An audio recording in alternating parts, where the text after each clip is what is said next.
तो क्लास के next part में आपका फिर से स्वागत है। और इससे पहले हम लोगों ने एक कैलकुलेशन किया था किस पे, इलॉन्गेशन, परसेंटेज इलॉन्गेशन निकालने के मेथड्स पे। और उसी सीरीज़ में आज हम लोग दूसरा क्वेश्चन करेंगे जिसमें एक चित्र में आपको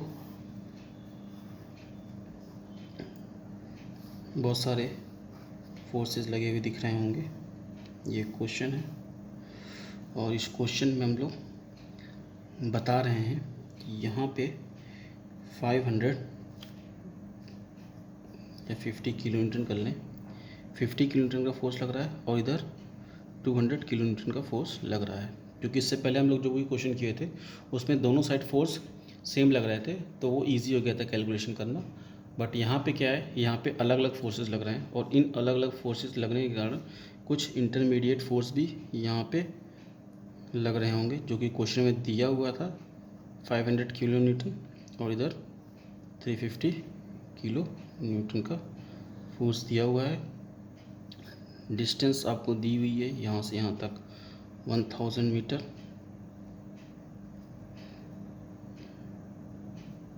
मिलीमीटर, और यहाँ से यहाँ तक की भी 1000 मिलीमीटर।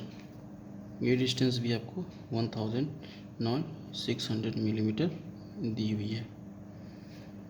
इस पे जो फोर्स एक्ट कर रहा है या इस पे जो स्ट्रेस एक्ट कर रहा है उसको हम लोग को तो कैलकुलेट करना ही पड़ेगा, क्योंकि ये फोर्स इस पोर्शन पे लग रहा है 200 किलो न्यूटन, तो इधर भी 200 किलो न्यूटन लगना चाहिए। तो उसको कैसे करेंगे उसके पहले हम लोग यहाँ पे देख लेते हैं कि इसका जो एरिया दिया हुआ है वो एरिया दिया है 600 mm²। यहाँ पे निकालने की जरूरत नहीं है। यहाँ पे एरिया दिया हुआ है 1200 mm² और यहाँ पे एरिया दिया हुआ है 2400 mm²। आपसे बोला है इस क्वेश्चन में, और इस क्वेश्चन में जो ई की वैल्यू दी हुई है, ई मतलब यंग्स मॉडल, जो कि सेम मटेरियल का ही बना हुआ है वो रॉड, इसलिए ई की वैल्यू 200 न्यूटन इतना दी हुई है। आपको यहाँ पे लिखा गया है कि चेंज इन लेंथ या चेंज इन इलॉन्गेशन या परसेंटेज इलॉन्गेशन निकालने को बोला गया है। तो निकालने से पहले हम लोग क्या करेंगे, इससे पहले जो क्वेश्चन किए थे वहाँ पे दोनों तरफ 50 किलो न्यूटन था तो ईजिली वो मेरा निकल जाता था, ठीक है। लेकिन इसमें ऐसा कुछ नहीं है, तो इसमें आपको अलग अलग पार्ट का निकालना पड़ेगा। पहले मान लीजिए हम लोग पहले इस पार्ट का निकालते हैं जिसे हम लोग पार्ट 1 बोले हैं। इस अलग पार्ट का निकालने के लिए हमको इस प्रकार से, क्योंकि एक साइड का दिया हुआ है 50 किलो न्यूटन, तो इस फोर्स को इक्विलिब्रियम या बैलेंस करने के लिए इधर भी हमको 50 किलो न्यूटन लगाना पड़ेगा, तभी तो बैलेंस होगा, तभी तो नेट फोर्स 0 आएगा, ठीक है। अब क्योंकि इधर 50 दिया हुआ है और इधर 350 दिया हुआ है, ठीक है, तो हम लोग जब नेक्स्ट इसका करेंगे इस वाले पार्ट में आप 50 पहले लगा चुके हो, ठीक है। टोटल 350 है, 50 पहले लगा चुके हो, तो यहाँ पे कितना लगेगा और इस पे लगेगा कितना, 300 का कंप्रेसिव फोर्स लगेगा, तभी 300 प्लस 50। क्योंकि देखो आपको हमेशा इस साइड को पॉजिटिव लेके चलना पड़ेगा और इस साइड को निगेटिव लेके चलना पड़ेगा। दूसरी चीज़, टेंसाइल फोर्स अगर लग रहा है, मान लीजिए आपको टेंसाइल फोर्स लग रहा है, तो टेंसाइल फोर्स हमेशा पॉजिटिव रहेगा और कंप्रेसिव फोर्स हमेशा नेगेटिव रहेगा अगर कुछ ऐसा हो रहा है, ठीक है। तो क्योंकि यहाँ पे टोटल 350 दिया हुआ था, 50 आप पहले इसके कारण लगा दिए हो क्योंकि आपको बैलेंस करना है, ठीक है। तो 300 इस यहाँ पे ऐड करना पड़ेगा, तभी 350 टोटल आएगा, जो दिया है उसके अकॉर्डिंग लाना पड़ेगा। अब क्योंकि यहाँ पे आप 300 किलो न्यूटन लगा दिए हो, तो यहाँ पे भी हमको इसको बैलेंस करने के लिए 300 किलो न्यूटन का फोर्स लगाना पड़ेगा। अब क्योंकि यहाँ पे 500 दिया हुआ है अभी भी हमको, और 500 किधर दिया हुआ है, कंप्रेसिव फोर्स लग रहा है, तो 300 तो लगा चुके, आप 200 और लगा सकते हैं, समझ में आ रहा है। और इसको जब आप थर्ड वाले पार्ट को डिवाइड करोगे तो 200 तो पहले से लग रहा है, ये दिया हुआ है क्वेश्चन में, और इधर आप 200 इसको बैलेंस करने के लिए लगाओगे, तो इस प्रकार आप देखोगे कि मेरे सारे फोर्सेस एक दूसरे से बैलेंस्ड हो गए। 50-50 ये भी हो गया हमको, क्योंकि सेम लाना है, और ये हो गया 300 प्लस 200 500, 300 प्लस 50 350। इस प्रकार से मेरा ये फिगर अब जाके कंप्लीट हुआ, क्योंकि इस क्वेश्चन में आपको ऐसे करना पड़ेगा, आप डायरेक्ट इलॉन्गेशन के लिए फॉर्मूला नहीं लगा सकते। देन उसके बाद आपको एक एक पार्ट का अब इलॉन्गेशन निकालना है। तो अब इलॉन्गेशन निकालने के लिए डेल्टा एल, इससे पहले क्या करते थे, सभी फोर्सेस एक साइड लगते थे, जैसे कि आपको दिखाएं अगर मेरे पास वो क्वेश्चन जिसमें हम लोगों ने बात की थी, ये वाला देखिए, ये क्वेश्चन था। यहाँ पे सभी सारे पे टेंसाइल फोर्स लग रहे थे, इस पर भी टेंसाइल लग रहा था, इस पर भी टेंसाइल लग रहा था, इस पर भी टेंसाइल, इस पर भी टेंसाइल, सब में टेंसाइल फोर्स लग रहे थे, और इनके फोर्स की वैल्यू भी सेम थी, मतलब सारे पार्ट्स में टेंसाइल फोर्स लग रहे थे। इसलिए हम लोग जब डेल्टा बल किए थे तो सब में प्लस प्लस लिए थे, क्योंकि हम लोग टेंसाइल फोर्स पॉजिटिव लेके चलते थे। और यहाँ पे क्या था, यहाँ पे हर पार्ट पे टेंसाइल फोर्स लग रहे थे, इसलिए delta 1, delta L B plus, L B C, L C second, delta L C, ठीक है, इस प्रकार से लेके चले थे। बट इस वाले क्वेश्चन में क्या हो रहा है,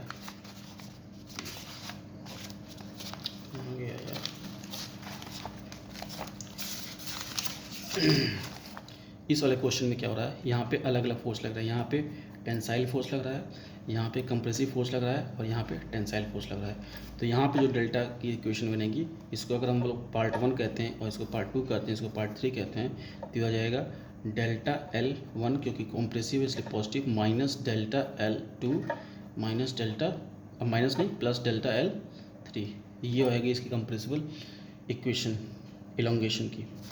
अब क्योंकि आपको पता है सारी वैल्यूज़ FL/A ही होता है, फोर्स सब में इसका अलग हो रहा, इसका है, तो इसका लिखेंगे क्या, F1 L1 A1 E सबका सेम है, minus F2 L2 A2 E plus F2 L3 A3 E common है, E कॉमन आप बाहर निकाल लो, जो कि कितना है 1/2 × 10⁵ जो कि दिया हुआ है क्वेश्चन में।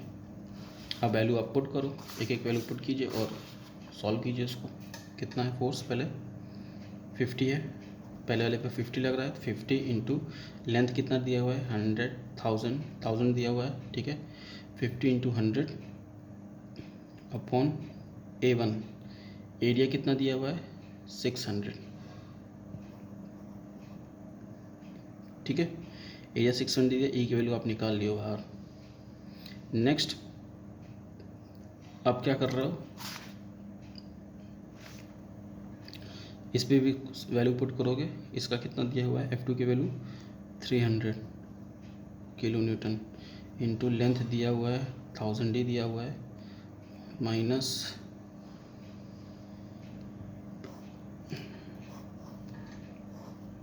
A2 दिया हुआ है 2400,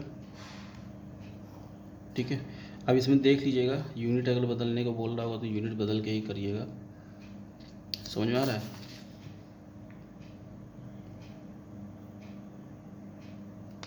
नेक्स्ट दिया हुआ है 200 इंटू इसका 600 दिया हुआ है,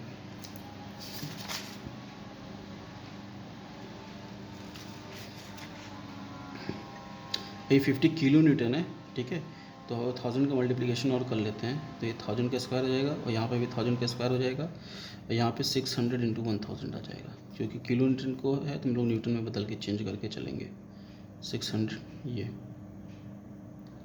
ठीक है, सॉरी इधर 1200 है एरिया। इसको सॉल्व कीजिए, सॉल्व करके देखिए कितना आ रहा है, और आंसर कमेंट बॉक्स में कीजिए कि कितना आ रहा है, ठीक है, जो भी आएगा आंसर वो मिलीमीटर में आएगा। इसको सॉल्व करके इसका आंसर कमेंट बॉक्स में कीजिए कि इसका आंसर आ कितना रहा है, समझ में आ रहा है। तो इस प्रकार से हम लोगों ने देखा, इस प्रकार के भी क्वेश्चंस बनते हैं। और नेक्स्ट जो हम लोग पढ़ेंगे वो कंपोजिट बार्स में के लिए पढ़ेंगे। तो कंपोजिट बार में हम लोग जानते हैं कि जैसे ये कंपोजिट बार में नहीं आएगा। कंपोजिट बार का मतलब होता है कि ऐसे बार्स जो अलग अलग मटेरियल के बने हों। अभी मेरे पास क्या मटेरियल सेम आ रहे थे, देखिए ई की वैल्यू सबकी सेम थी, उस वाले क्वेश्चन में भी ई की वैल्यू सेम थी, लेकिन कुछ ऐसे बार्स होते हैं जिसमें मटेरियल अलग अलग रहता है, ठीक है। तो उन मटेरियल्स के बारे में हम लोग पढ़ेंगे जैसे जिसे हम लोग कंपोजिट बार बोलते हैं, और ये एक छोटा सा नोट्स बना के रखा गया है।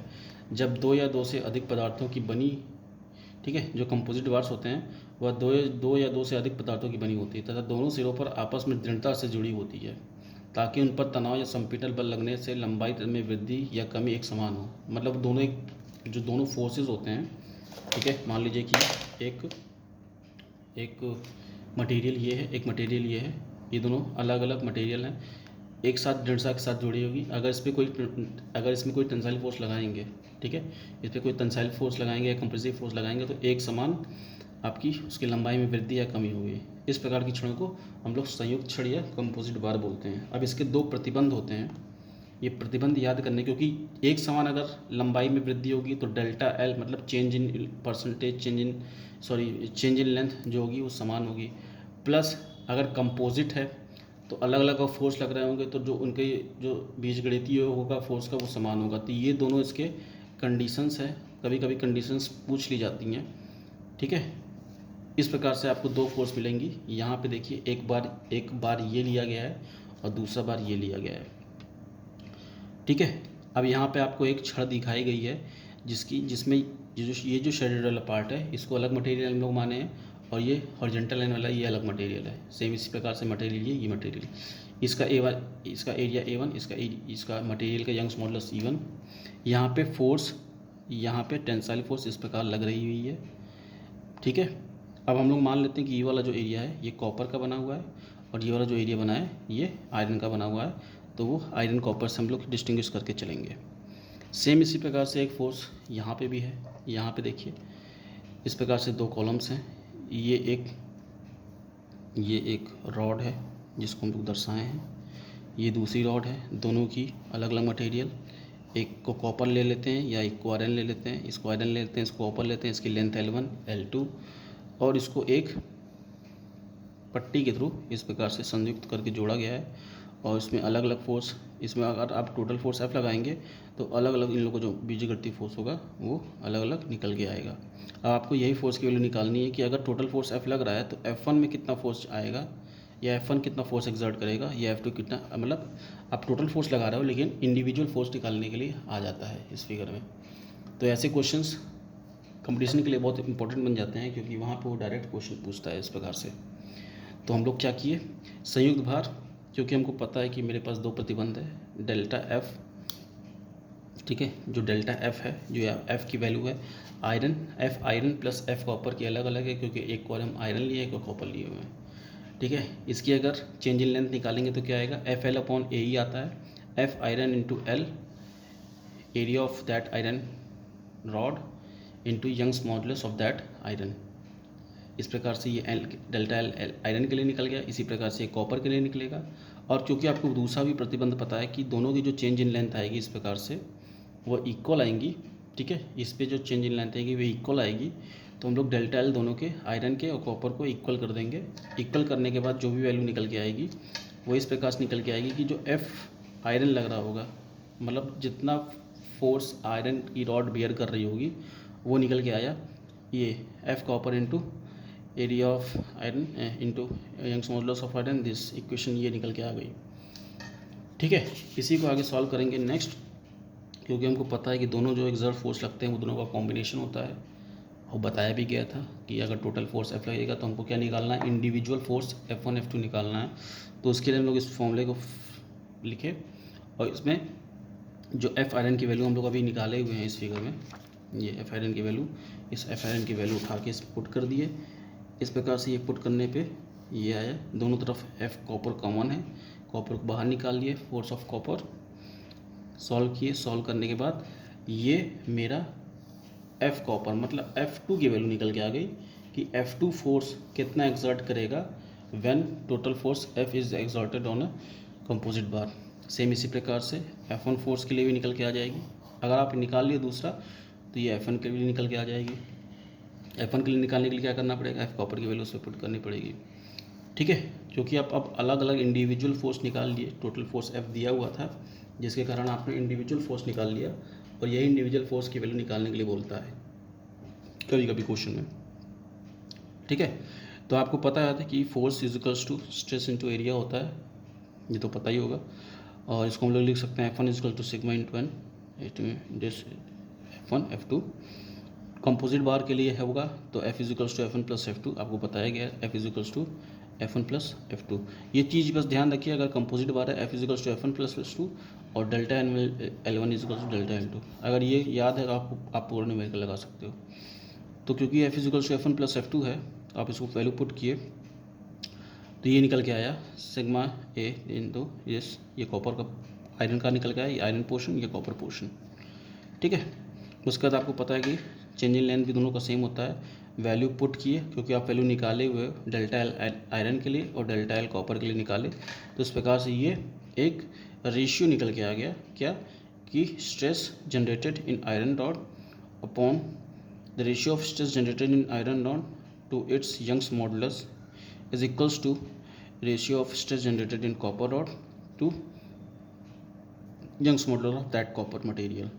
ये जो इक्वेशन निकल के आ गई, इस इक्वेशन के हेल्प से जो कंपटीशन में होते हैं, कंपटीशन में बहुत सारे क्वेश्चन बन जाते हैं। आपको किसी भी मटेरियल का यंग्स मॉडुलस दिया रहेगा, ठीक है, और स्ट्रेस की वैल्यू दी रहेगी, आपसे बोलेगा दूसरे मटेरियल की स्ट्रेस की वैल्यू या वो निकालने के लिए। तो इस प्रकार से हम लोगों ने देखा कि कैसे हम लोग इसको सॉल्व कर सकते हैं किसी भी न्यूमेरिकल को with the help of this figure. अब जो नेक्स्ट बनता है हम लोग का, वो बनता है कुछ न्यूमेरिकल लगाना। इसी पे बेस्ड हम लोग न्यूमेरिकल लगाते हैं कुछ सेम, जो इससे पहले न्यूमेरिकल लगाए थे सेम कंडीशन पे।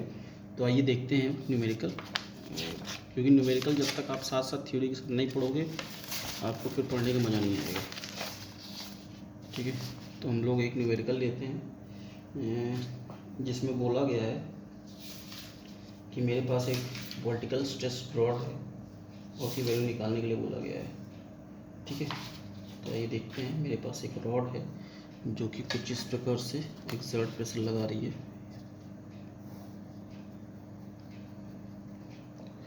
मेरे पास एक रॉड है जिसकी लेंथ कुछ होगी, इसकी जस्ट ऊपर एक और रॉड है और इसकी जस्ट ऊपर एक और रॉड है। तो इसमें दिया हुआ है क्वेश्चन में कि यहाँ पे 10 किलो न्यूटन का फोर्स लग रहा है और इस 10 किलो न्यूटन का फोर्स लगाने के लिए यहाँ पे 55 किलो न्यूटन का फोर्स अलग से लग रहा है। सेम वही पोर्शन है, बस इसको हॉरिजॉन्टल कर देना। और इधर 20 किलो न्यूटन का, मतलब यहाँ पे इसके 20 किलो न्यूटन का फोर्स और लग रहा है।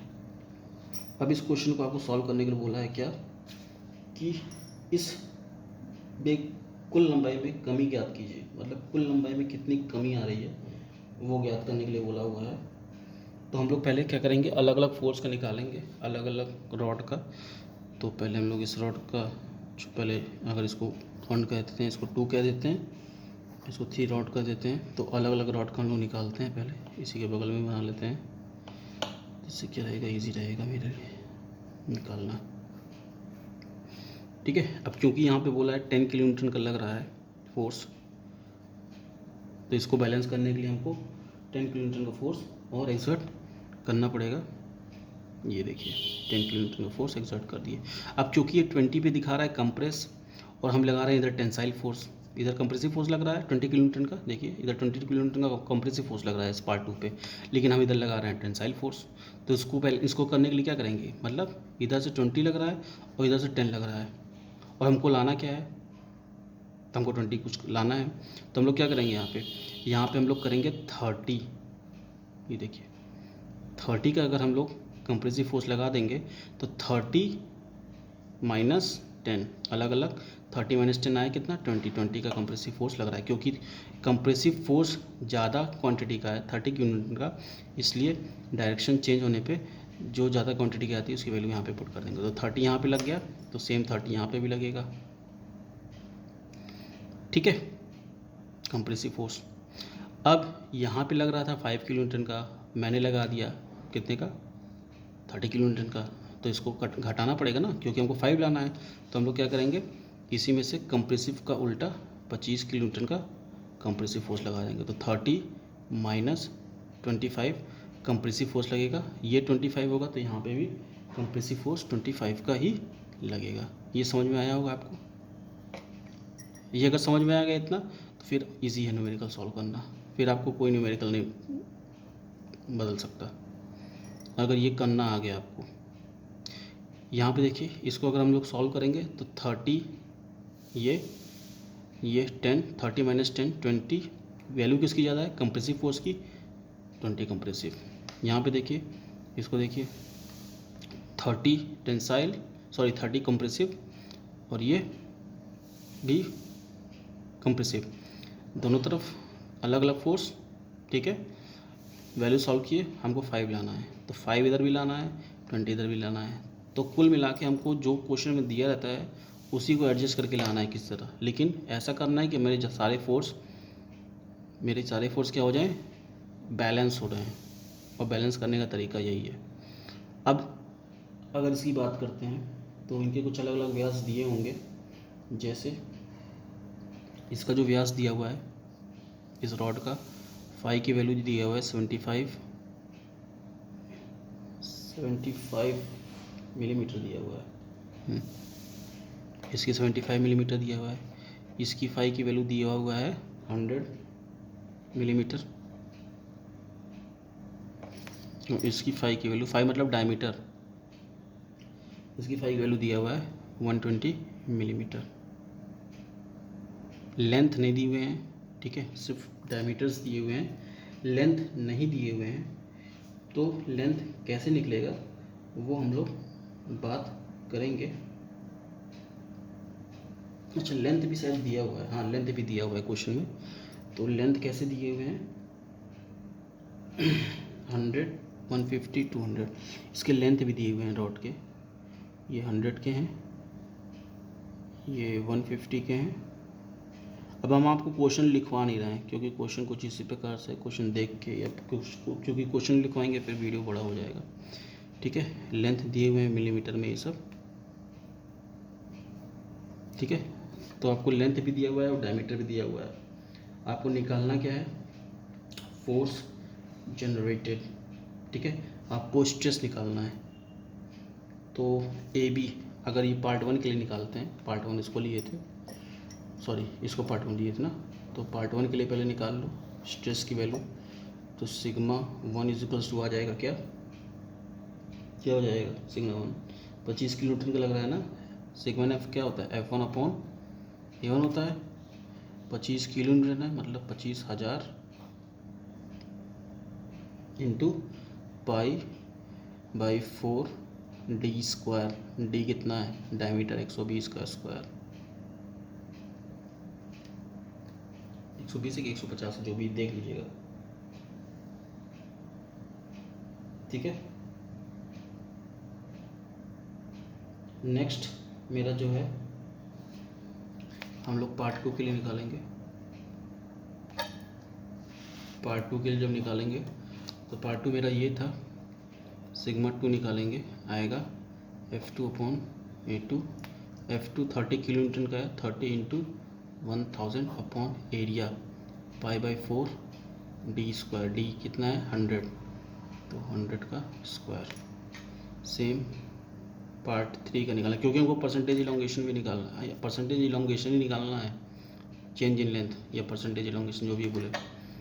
पार्ट 3 की निकालेंगे, पार्ट 3 ऊपर वाला था, F3 upon A3, sigma 3 equals to F3 force 10 into 1000 upon area π/4, distance 75 का स्क्वायर दिया हुआ है।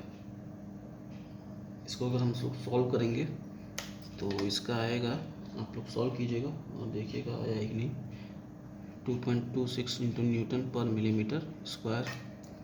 इसका आएगा 3.822 न्यूटन पर mm स्क्वायर। क्योंकि कैलकुलेशन करके वो टाइम वेस्ट नहीं करना है हमको, जो है एग्जैक्ट है। इसका आएगा 1.415, इसका आएगा 1.415 न्यूटन पर mm स्क्वायर। मतलब कि आप लोगों ने सिग्मा 1, सिग्मा 2 और सिग्मा 3 की वैल्यू निकाल ली। जब इतना आप लोगों ने निकाल लिया, ठीक है, और ई की वैल्यू आपको दी हुई थी, अब क्योंकि अलग अलग मटेरियल नहीं दिया हुआ है, ई की वैल्यू जो दी हुई थी वो 200 इंटू 10⁻³ दी हुई थी न्यूटन पर मिलीमीटर स्क्वायर, मतलब मटेरियल सेम है। सिग्मा निकल गया, बस उसके बाद करना क्या है, वैल्यू पुट कीजिए, आंसर निकल के आएगा। Delta L change in elongation is equals to, value same है, ई वाई कॉमन ले लेंगे, F1/A1, F1 कितना है, F1 कितना है इस वाले के लिए 25,000/A1 कितना है π/4 d², ठीक है, इंटू L1 भी लेना था, लेंथ 100 दिया हुआ था, सॉरी 25 इसका ले रहे हैं ना, लेंथ 120 नहीं 200 दिया हुआ है, इसका अलग, और सब में कंप्रेसिव फोर्स लग रहा है तो या तो माइनस पहले से ले लो, ठीक है, माइनस पहले से ले लो अगर कंप्रेसिव को माइनस लेते हो, क्योंकि चेंज आएगा। सब में कंप्रेसिव फोर्स लग रहा है, हम बोले थे कि टेंसाइल का पॉजिटिव, कंप्रेसिव को नेगेटिव, तो माइनस पहले से ले लो, ठीक है, माइनस लेके बाहर करो, अंदर प्लस, ठीक है। ये ना कहना कि सर अब क्वेश्चन गलत हो गया, आप माइनस बाहर से ले लो नहीं तो फिर कहोगे कि दिक्कत आएगी, ठीक है। इसके लिए करते हैं 30 इंटू 1000 F1 L1 कितना है 150/A1, A1 है π/4 इंटू 100 का स्क्वायर। इसी प्रकार से थर्ड के लिए करेंगे, इसके लिए कितना है 10 इंटू 1000/π/4, डी की वैल्यू आई है 75 का स्क्वायर इंटू L1 है 100। इसको सॉल्व करेंगे, जो भी डेल एल की वैल्यू आएगी वो निगेटिव में आएगी, जो भी आएगी आपको कमेंट करके बताना है कितनी आएगी, जो भी वैल्यू आएगी वो निगेटिव में आएगी। और निगेटिव साइन जो दिखाता है वो ये दिखाता है कि मेरी छड़ की जो है लंबाई में कमी आएगी, डेल एल। और वो लंबाई में कमी कैसे आएगी वो आपको छड़ के थ्रू बताई जाएगी, क्योंकि कम लंबाई में कमी आएगी क्योंकि सारे कंप्रेसिव फोर्स लग रहे हैं, सारे कंप्रेसिव फोर्स लग रहे हैं तो सारे लंबाई में कमी आएगी, इसलिए उसको हम लोग डेल एल को निगेटिव आएगी वैल्यू, ठीक है। पहले हम बता दिए हैं कि कंप्रेसिव निगेटिव में वैल्यू आएगी, इसका मतलब कंप्रेशन फोर्स के कारण डेल्टा एल में चेंज आ रहा है। समझ आ रहा है? तो आज के वीडियो के लिए इतने रखते हैं, और नेक्स्ट हम लोग जब भी आएंगे तो एक दो डेरिवेशन है, क्योंकि बहुत इजी तरीके से चलना है, एक दिन में अगर एक ही दो टॉपिक कवर हो रहा है तो बहुत ठीक है। तो जब भी नेक्स्ट वीडियो में आएंगे हम लोग नई चीज़ों के साथ आएंगे, और उसमें देखेंगे कि कैसे हम लोग किसी भी थर्मल स्ट्रेस जनरेट होता है या कैसे क्या होता है, वो सब चीज़ें पढ़ेंगे। तब तक के लिए गुड नाइट।